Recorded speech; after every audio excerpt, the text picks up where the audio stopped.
और जेप्टो का आईपीओ टलने से स्विगी और इटर्नल क्यों है फोकस में, ये बताने के लिए हमारे साथ जुड़ रही है हमारी सहयोगी जानवी। जानवी, क्या खबर है?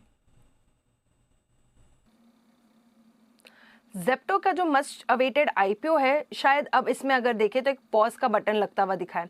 कुछ मीडिया रिपोर्ट्स में हम ये खबरें आ रही कि जेप्टो ने अपने आईपीओ प्लान्स को फिलहाल के लिए पॉज कर दिए। अब पिछले कुछ दिनों से बाजार में काफी ये चर्चा चल रही थी कि जेप्टो को जो वैल्यूएशन चाहिए था कंपनी को, ये वैल्यूएशन म्यूचुअल फंड्स और उनके बैंकर्स नहीं दे रहे हैं, तो इस वजह से काफी डिले जो है होता हुआ दिखा था। अब 8 मई को कंपनी को सेबी से आरएचपी के लिए मंजूरी मिल चुकी थी, डीआरएचपी के लिए। उसके बाद कंपनी ने यूडीआरएचपी, जो अपडेटेड डीआरएचपी, ये भी फाइल कर दी थी।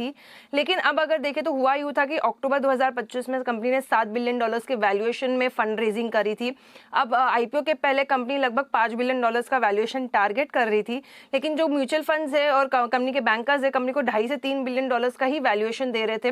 तो ये वैल्यूएशन को लेके काफी जो है बातचीत चल रही थी मैनेजमेंट और म्यूचुअल फंड्स के बीच में, लेकिन अभी तक कुछ कंक्लूजन इफेक्ट नहीं आता हुआ दिखा था। अब खबरें आ रही है कि कंपनी प्री आईपीओ प्लेसमेंट के जरिए लगभग 1000 करोड़ जो है ये जुटाती हुई दिख सकती है।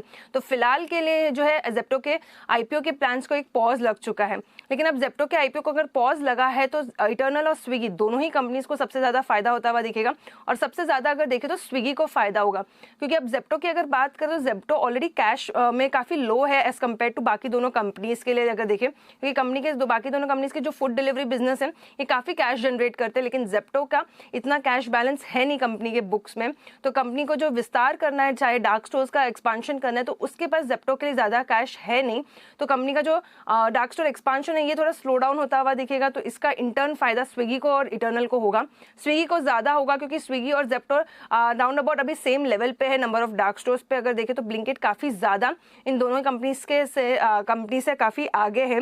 अभी अगर बात करें तो इटर्नल के पास बुक में लगभग 18,300 करोड़ का कैश है, और उनके कुल डार्क स्टोर्स लगभग 24,450 डार्क स्टोर्स है उनके।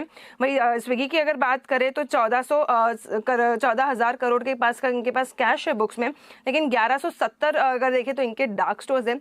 वही on the other hand Zepto लगभग 5,700 करोड़ का इनके पास कैश है बुक्स में, और लगभग से 1140 इनके भी है जो डार्क स्टोर्स है। तो कहीं ना कहीं इनका जो स्लो डाउन हो जाएगा, क्योंकि इनके पास इतना फंड रेज अभी है नहीं और कंपनी अब फंडिंग करेगी, तो स्विगी को सबसे ज्यादा फायदा होता हुआ दिख सकता है। जी, शुक्रिया पूजा जानकारी के लिए। आगे बढ़ेंगे।